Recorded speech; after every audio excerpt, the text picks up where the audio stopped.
All right, everyone, the red light is on and we're recording. This is Mark back for another episode of the Veteran Semi-Professional. So today is an interview episode where I'm interviewing a veteran about their life and career after the military, all in an effort to help you if you're trying to figure out what the hell am I going to do once I can put my hands back in my pockets, grow out my hair, and start wearing these things called civilian clothes. This is a show for you. So I bring people on the show. We try and talk about, their transition, tools, tactics, techniques they've used to kind of get started in the career and kind of give you a sense of what a certain career industry might look like a couple of years after service. Okay. So once is fun. I was kind of riffing with our guest, John, before the show. He's listened to a couple of my episodes, which is always fun having someone on who knows my style a little bit, which is awesome. But super pumped for today's guests. We're going to be talking about commercial real estate investing. I think John is the first guest I've had on in this field. I've had some, residential investors and some, broker types on, but first one in commercial real estate. So John, if you can take a minute, introduce yourself, man, I'd appreciate it. Yeah. John Plumstead, originally from a small town in northern Michigan called Honor, Michigan. Went to West Point, commissioned as a field artillery officer, married my high school sweetheart, kind of moved all over everywhere. Recently left the military. Now we're down in Tampa, Florida, loving life, man. That's awesome. Okay. So you're an artillery officer. Did you, what was your primary assignment? I know you bounced around a bunch, you said. Where'd you do graduated in 2009. Yeah. Wanted to go infantry like everyone else at that time, but my class rank was actually so bad at West Point, I couldn't get infantry. So I got Forest Branch Field Artillery.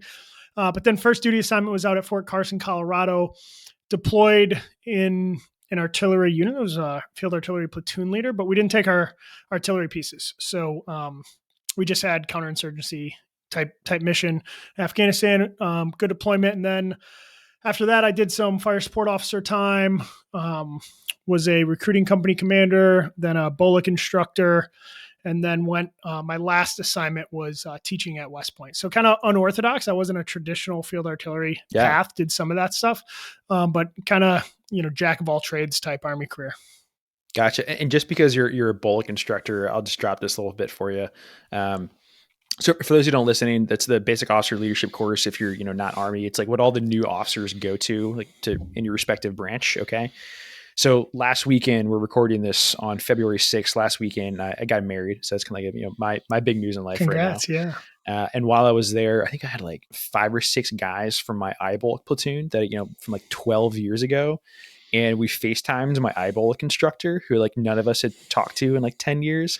And I mean, like the dude was like crying. He was so happy to see us. And like my 2 best men were like guys from that platoon. It was awesome, man. So those bonds last for a long time. It's cool. That's wonderful. That was one of my best assignments. So it was at Fort Sill, Lawton, Oklahoma. Not a lot of people are super excited to get stationed there. We were actually stationed godforsaken part of the country. Right. It's tough. We were stationed there 3 times there, and we've owned a bunch of real estate there.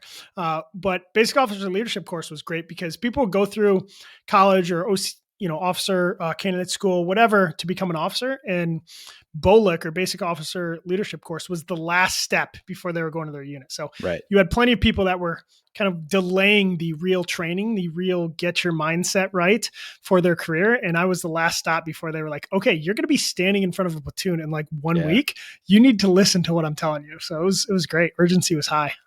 Yeah. That was a great time. I mean, we had some awesome instructors. Well, cool. Well, talk to me a little bit about your transition from the Army. What went well? Or some some bright spots you might want to point out for folks, or some places you stumbled on that you also might want to point out for people coming in behind you. So, I mean, it was a long time in the making. I was the type of guy that at West Point had entrepreneurial tendencies and always kind of had side hustles throughout the Army. Started as a field artillery officer, had a great, very kinetic deployment in Afghanistan. So immediately got back and was like, hey, I want to go become a Green Beret, go special forces and all that. And then my wife started having kids.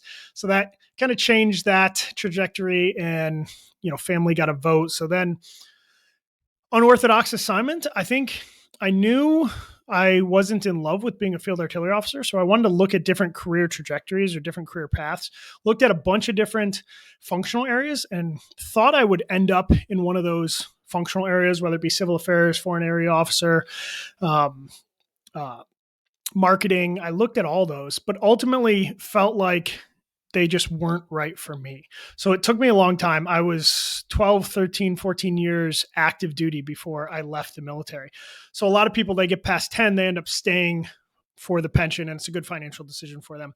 I was past the 10-year mark. So it was a really tough decision to get out just because I knew I was going to be leaving that kind of career where it was.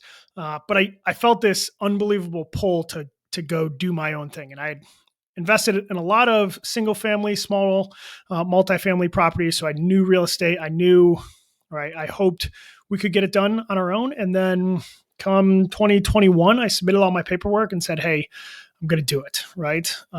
So there was a lot there. I'm sure we'll dig into it. But the big thing was like, it was a 10-year process of me kind of eventually going, hey, I don't think I'm going to have any more super cool jobs in the Army. It's time for me to take that step and go be an entrepreneur. I love it, and I think it's also good to highlight your story because I just got this question from someone 2 weeks ago.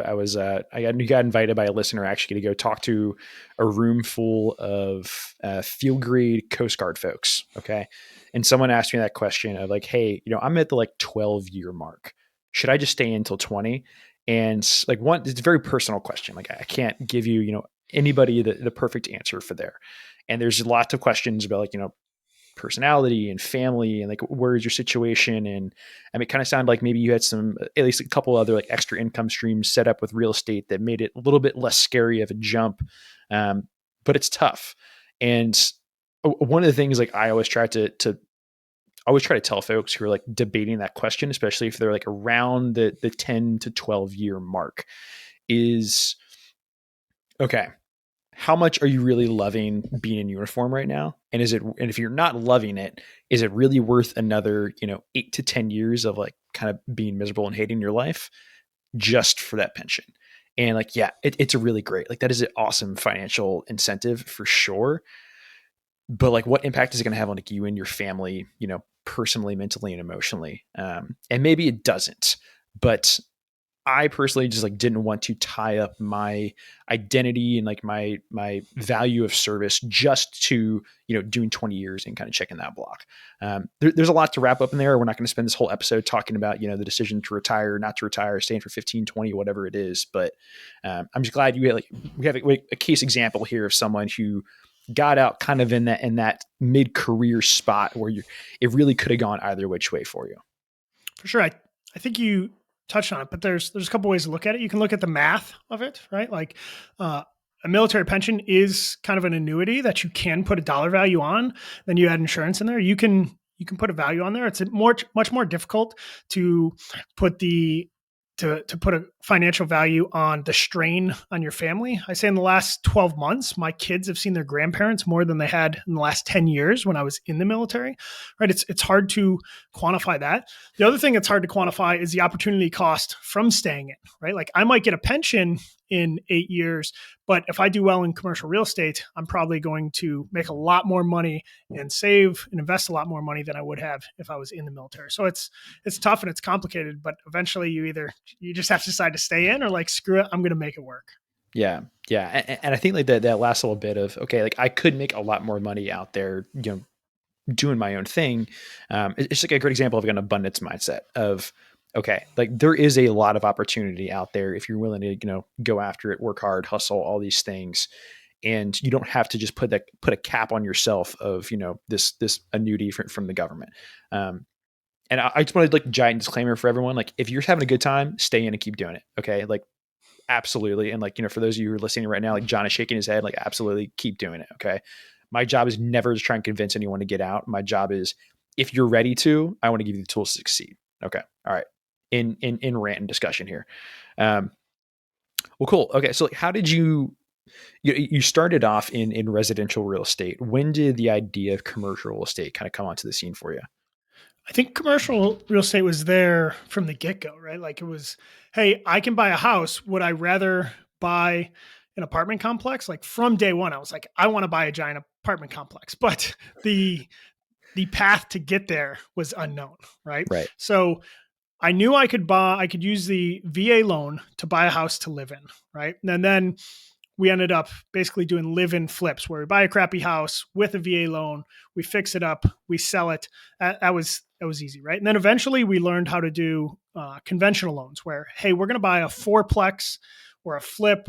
We're not going to live in this. It's just going to be an investment property. We'll put 25% down and we'll figure out how to do it. Then we learned how to use hard money lenders to flip houses, right? And then eventually we started buying storage facilities. So it was a multi, probably 5 years of grinding super hard to get to the spot where we could say, hey, we're actually investing in commercial real estate right now. I think most of it had to do with the debt piece, right? Like understanding how banks work and how banks lend money on commercial assets, right? I think everyone who graduates from college can probably put together a business plan of like, hey, I could take this commercial property in this town and I could double the value.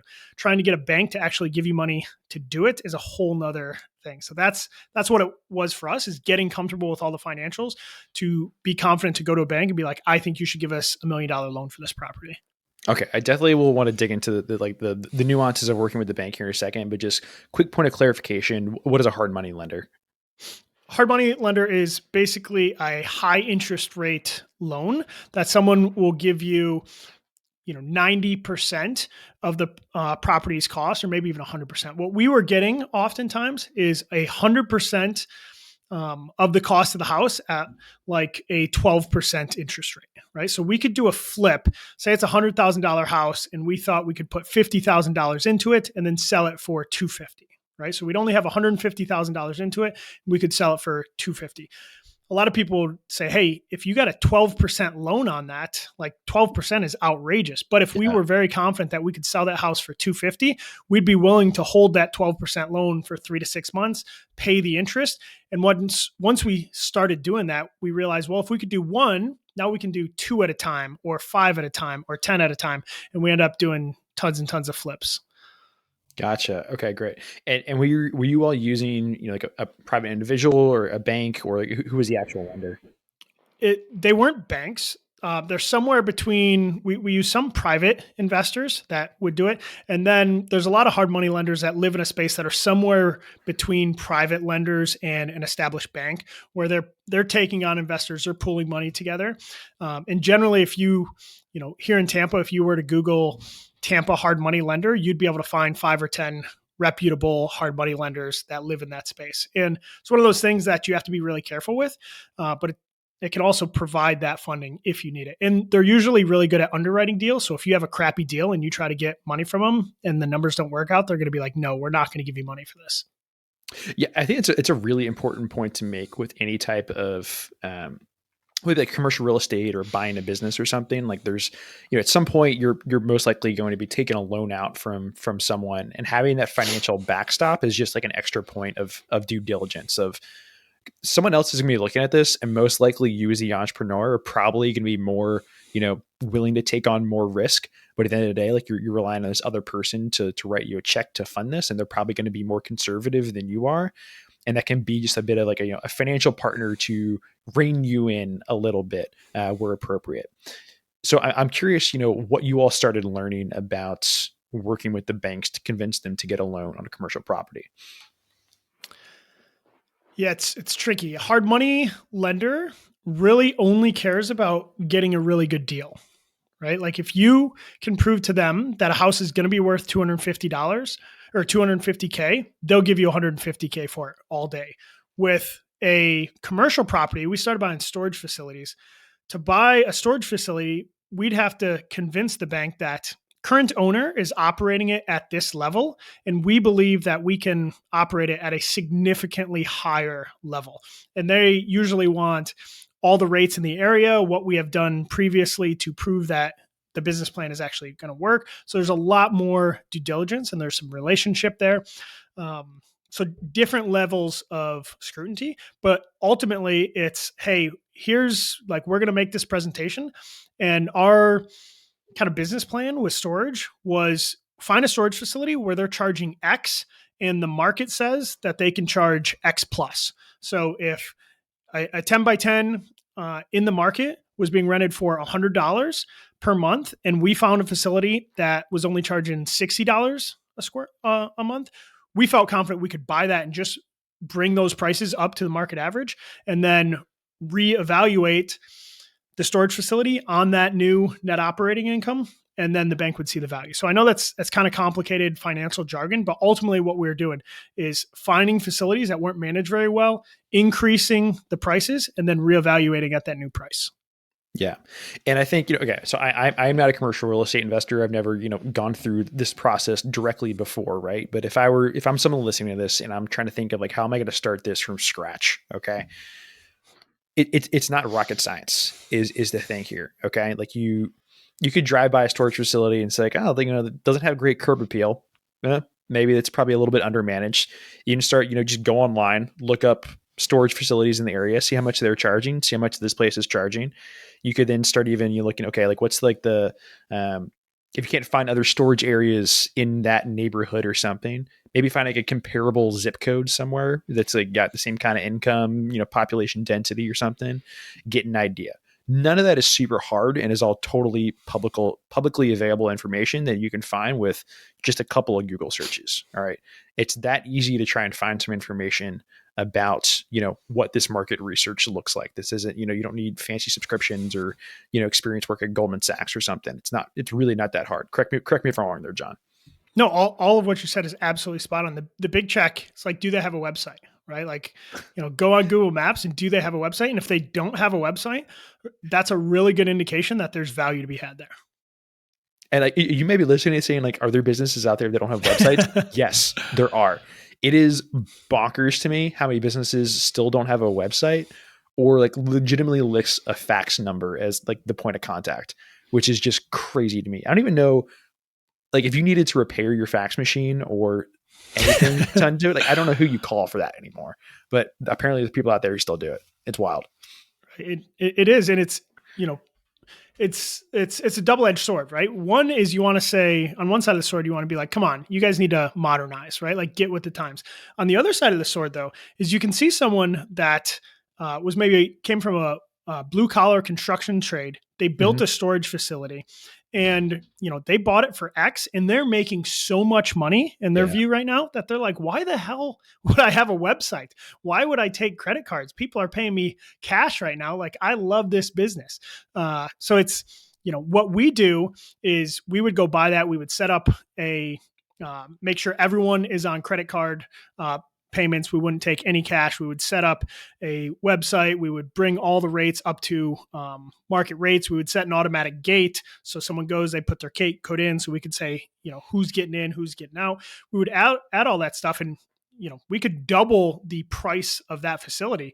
The tricky part is right now the market's so hot. Sometimes you can identify those properties, fit all the characteristics that I just described, but that original seller wants to price it like all of that value has already been added, right? Like all of that change has already been instituted because they know our business plan. They know they don't have a website. They know they don't have a gate. Right. They know they're below market. So instead of valuing it on what they're currently doing, they try to value it on what it can do. But you'd never want to buy that facility on what it can do because then you are giving all of that value to the person trying to sell it to you. So that's the game we play, is finding that owner and saying, okay, this is what it's worth by what you're doing. Here's what it could be worth after we do all those changes, but we need to get paid for all those improvements. We'll give you maybe some of that value, but we can't give you all of that improvement value or else there's no meat on the bone for us. Yeah.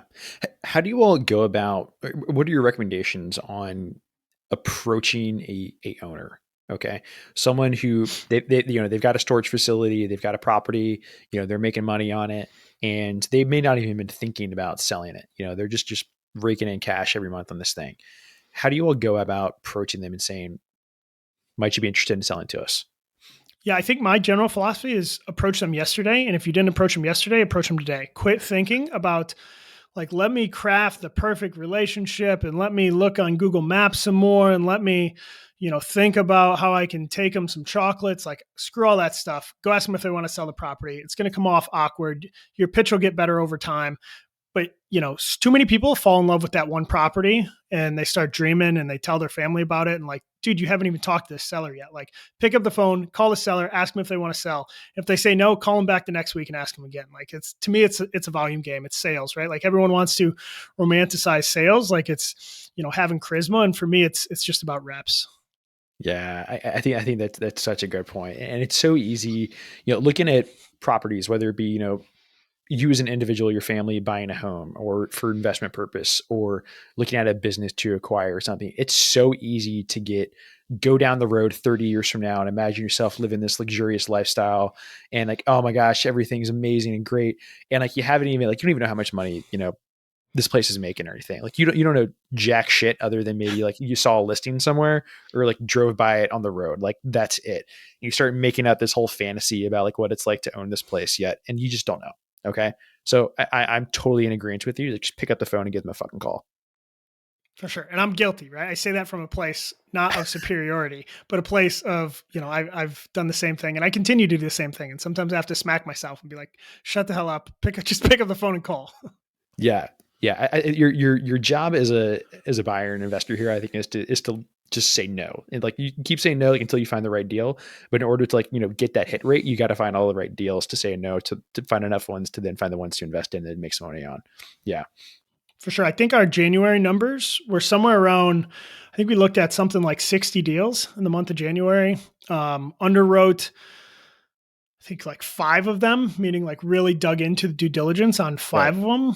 And we made a verbal offer on 1 and a written offer on 1. Right. So, we're, it's a full-time job we spend just to search for these properties and, try to buy them. It's tough out there, competitive for sure.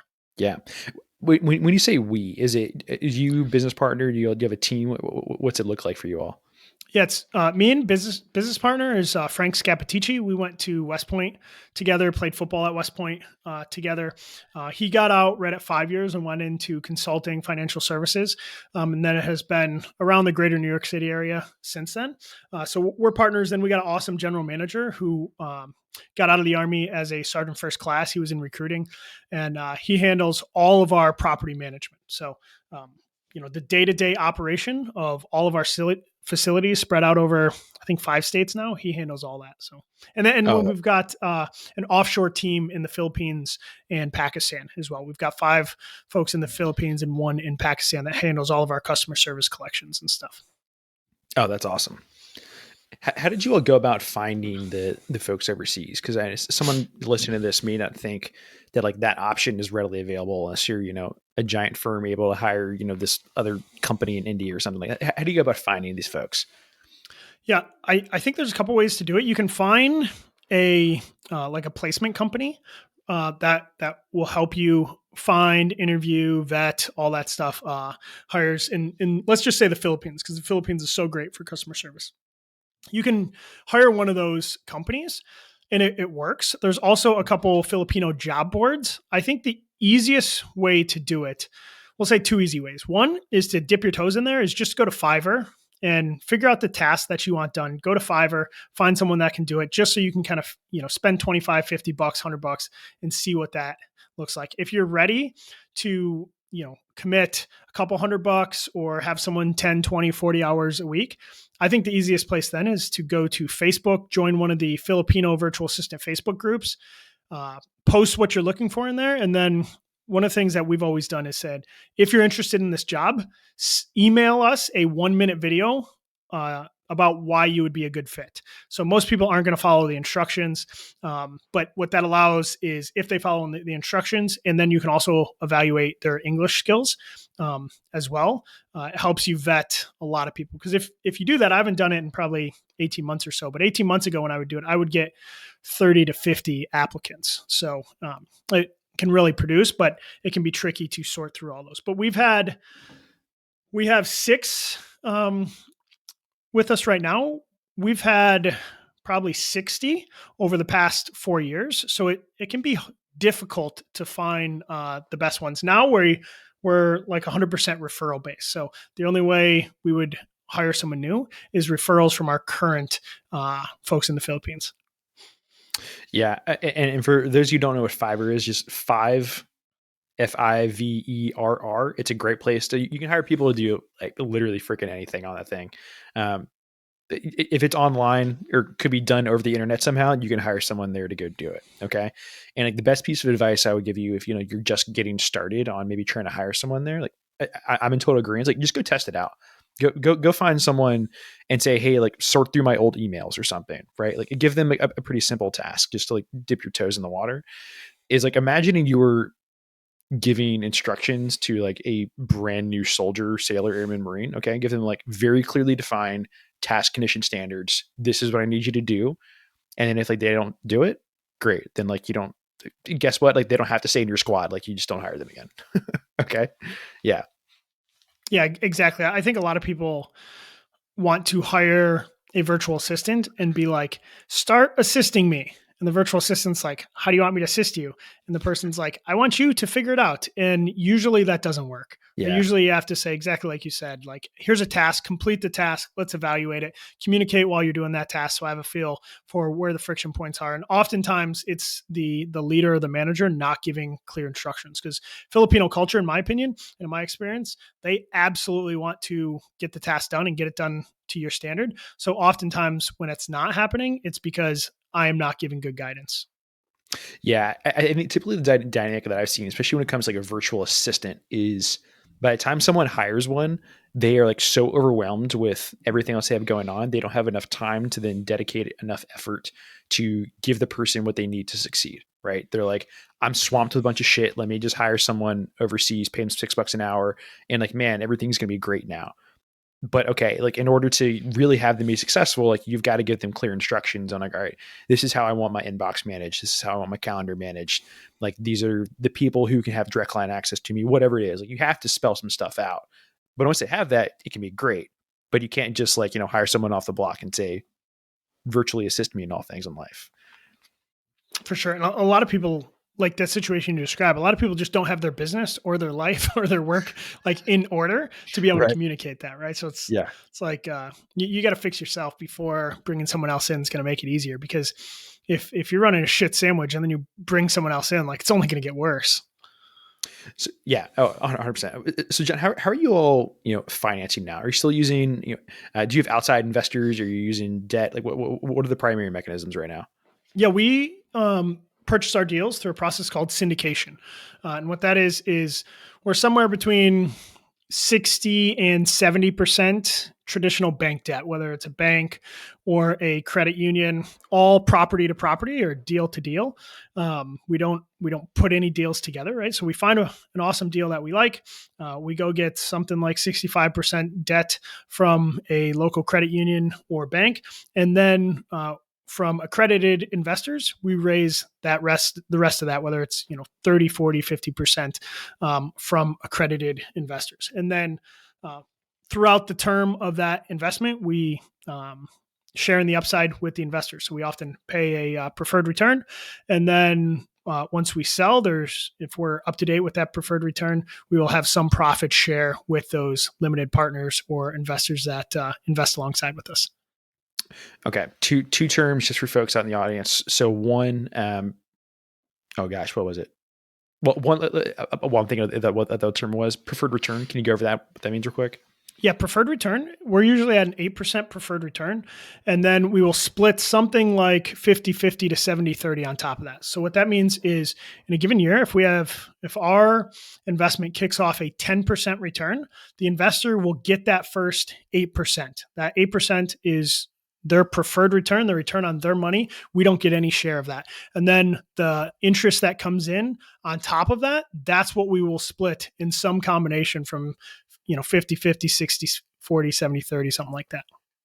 Yeah, and the way to think about this is someone who, and the same model can be used. I see it used all the time in business acquisition. Okay, and like the way to think about it from like the entrepreneur's perspective is, okay, this person's giving me some money. They're taking like kind of risk up front. All right, so whatever excess profits we get out of this deal, whether it be a real estate deal or a business or whatever it is, and because they put up their personal money up front or other investors' money up front, however they are as an investor, then like they're going to get kind of first dibs at this. All right. And I'll get kind of like the excess after that. Now, then like the way to think about it, is like once you pay them back and like their preferred return goes away, okay, great. Now you can kind of like really start raking it in as the owner here, and that's kind of where like the real money as a a acquisition entrepreneur, whether it be real estate businesses or whatever it is, can like really start kicking in for you.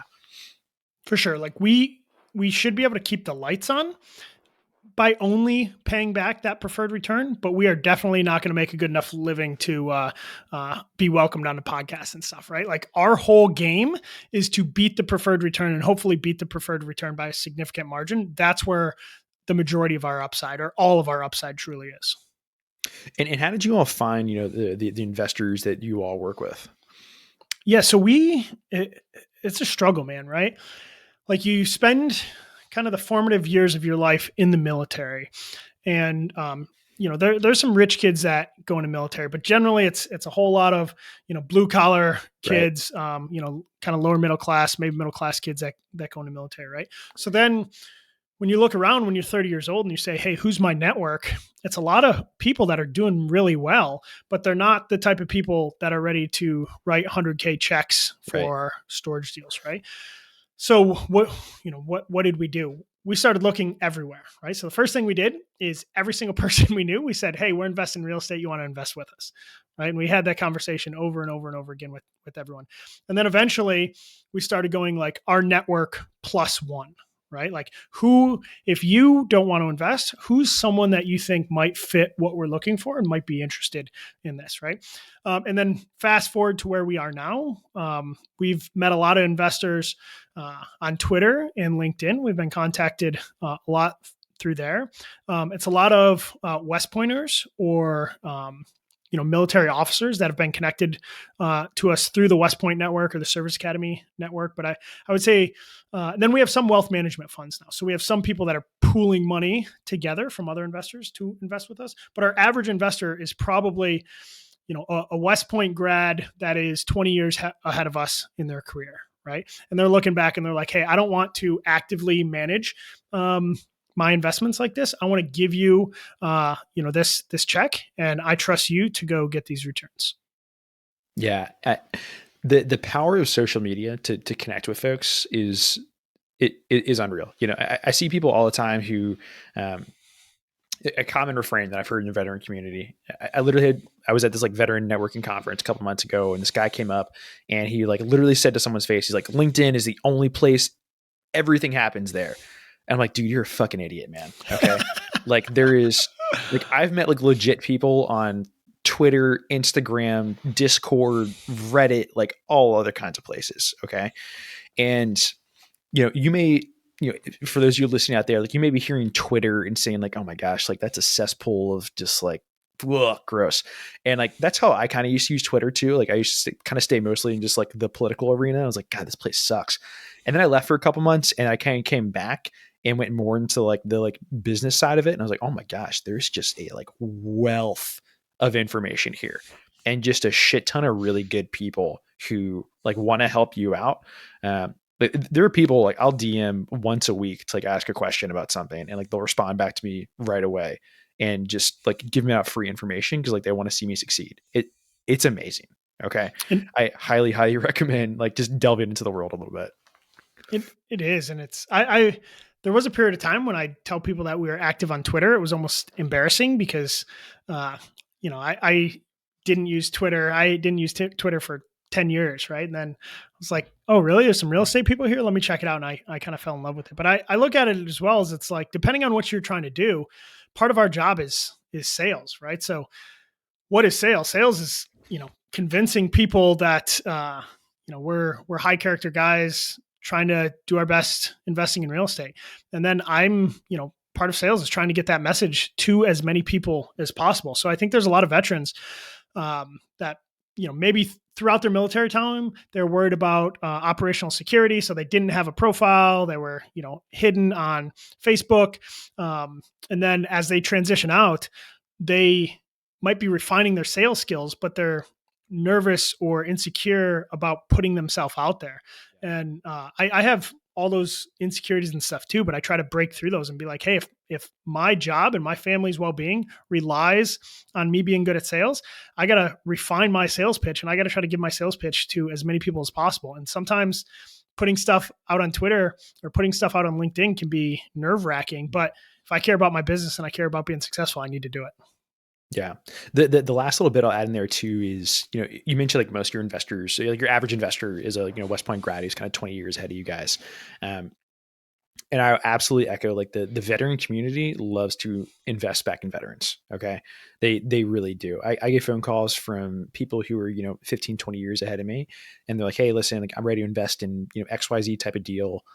Please let me know when you know a veteran who's like raising money for this, because like I'm, obviously it's still got to be a good deal and like they're willing to write a check, but in any type of deal, there's gonna be a evaluation of the entrepreneur there of, okay, listen, I can see all the metrics behind this business and your evaluation of it and everything, but at the end of the day, like I'm also investing in you as a person, and I've got to trust that like you're gonna sign, seal, and deliver for me.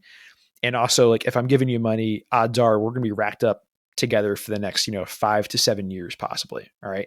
And veterans love knowing that the person on the other side of that table, when everything else checks out, is a vet, because they just get that sense of warm and comfort of, okay, this person's probably not going to screw me over. This person is going to bust their ass and like go a little bit harder in the paint than the average hog, because that's just who we are. I agree. In the veteran community, the active on social media veteran community, especially if you dig into like, officer community, army officer community, then let's call it army officer community. I think we're on the same age. Let's call it like, 2005 to 2015 grads.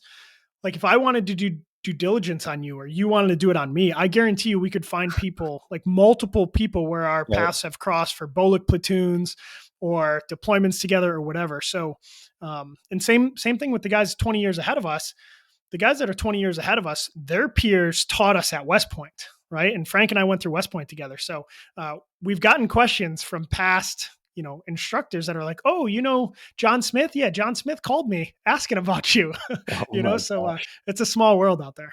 It really is. I'll tell you, I was on I had a call with like a potential client the other week, and about like an hour before I look at the calendar, and like my partner had set up the phone call, so like I didn't know who the other person was, and happened to check, and I was like, I saw the name, and I was like, no shit, it was my old team sergeant. Okay, That's awesome. and I was like, I text my partner, I was like, I think this call is going to go all right, man. I know this guy pretty damn well. But it's a small army, man. It really is. And it's, most of us are probably only, 2 or 3 phone calls away from each other when you really start thinking about it. Like the ability to find out, like if I want to know about you, I wouldn't be that hard to call a couple of people like, hey, do you know this guy? Oh, I know some person who was in that unit about that time. It's not that hard. And your reputation absolutely carries with you for For sure. sure. Yeah. Luckily, I was a dumbass in my early 20s, but luckily, I think I was a dumbass that lived generally high morals and ethics, right? So I'm like, hey, go back, look at me the past 20 years. I am far from perfect. I've been a dickhead. I've pissed a lot of people off, but I never lied. I never cheated. I never stealed or stole. Yeah. Yeah. The last thing I'll say that I appreciate about like, what you put out, John, you mentioned earlier, like a lot of people who go into the military came from like a blue collar, maybe middle class kind of background. And like, you've been pretty transparent about like, that's kind of the environment you grew up in. And now you're at this phase where like, you're in a place where you're doing $1 million plus deals, right? And like putting big things together. And for anyone listening who maybe like that was also your background, like it's also okay to go and start doing major deals and like making serious money for your family. And it's good to see people getting to that point, and it's awesome. So I just want to say thank you for like kind of being transparent about that and like your presence online. Yeah, no, I appreciate it, man. Yeah, I grew up on food stamps. I grew up poor. West Point was my golden ticket, right? And I went to West Point, and before you know it, like I was roommates with guys who their dad was a doctor or a lawyer and whatever. And I was like, shit, like I think I might be as smart as these kids, right? Yeah. So it like started building, right? And then we deal with enough people now that are writing $1 million checks that I guarantee you are no smarter, no more hardworking or motivated than the two of us, right? So much of it comes from how you were raised and what environment, right? And the first time we went to a bank and got $1 million loan, like I was super scared, man. Like, it was nerve wracking. And now, I understand $1 million is still a lot of money, but I've been somewhat desensitized. Right now, I'm very comfortable getting a $10 million loan, right? Like 50 million, still scary to me, right? But you see some people that are just brought up in different environments that look at money differently. So if you're one of those people out there, try your best to break through those barriers. And then as you do, you'll start to realize there's a lot of money to be made out there, and it's a lot of fun to make it. Yeah, absolutely. Well, John, it's been an absolute pleasure to have you on the show. So in a minute, I'm going to pass it back over to you just to provide any last thoughts, parting shots, words of wisdom, if you will. There's a question I always ask my guests. And so if you think back to your time in the Army, what was the best and or worst chow hall you ever ate at? Yeah, I was thinking about this. I think, the best chow hall would have to be one of those in 2000. I was in Afghanistan in 2010 to 11, and we passed through Kandahar. So it had to be, an Italian chow hall in Kandahar. Or I remember it's not a chow hall, but I think there was a Fridays or a Chili's Oh in yeah. Kandahar. And when I flew back on R&R, I remember I think having a chicken sandwich at Chili's, and it was probably terrible by Chili standards, but I was like, this is the best chicken sandwich I've ever had, right? And then the worst chow hall, we were out in RC West, and there was a time we ate MREs for a long time. So I would say just like the lack of chow hall. And when a real good meal is eaten off, the locals and eating goat with our hands with all the Afghans and stuff. That was a great experience, but eating MREs for, 60 days in a row or something, that always sucked. Yeah, that's not fun. That's not fun. All right. Well, John, I appreciate you coming on. I just want to pass it back over to you for any last thoughts, give out to the crowd as they're trying to think about, what post-military life looks like for them and their families. Yeah, I would say, I loved my time in the military, and I hope anyone that's still in and is considering getting out had a great time in the military. But if you are considering getting out, you can do it, right? Like I was really nervous about getting out. I was really worried about how it would all work, and I'm about 12 months out right now, and I'm as happy, and my family's as doing as well as they ever have. I would say, we talk a lot about should you go be an entrepreneur or should you go get a job? And I would say, go get a job. Go get a job unless you're the type of person that is like, F you, I'm not going to listen to you. I'm going to do it on my own no matter what. Then fine, go do it on your own. Because that's how I was. So many people are like, hey, go get the cush job. And I was like, F you, I'm going to do it my own way, right? And if you're like that, then figure out how to be an entrepreneur on day one. You can absolutely do it. Try your best to have financial runway, but no one's got as much financial runway as they wish they had, right? Like I had X, I wish I had 10X, but somehow I'm still doing well, right? So if you have any doubt, just do it. You only live once. It's all a game we're trying to play to the best of our abilities. So it's easy to be kind of paralyzed by all that fear, but just go do it, man. I love that. I love that. Well, John, thanks for coming on, man. Really appreciate your time. Lots of good stuff in here for the audience. So thank you. For those of you still listening, please like, subscribe, leave a review, and we'll see you all next week. All right. Take care, man. Thanks.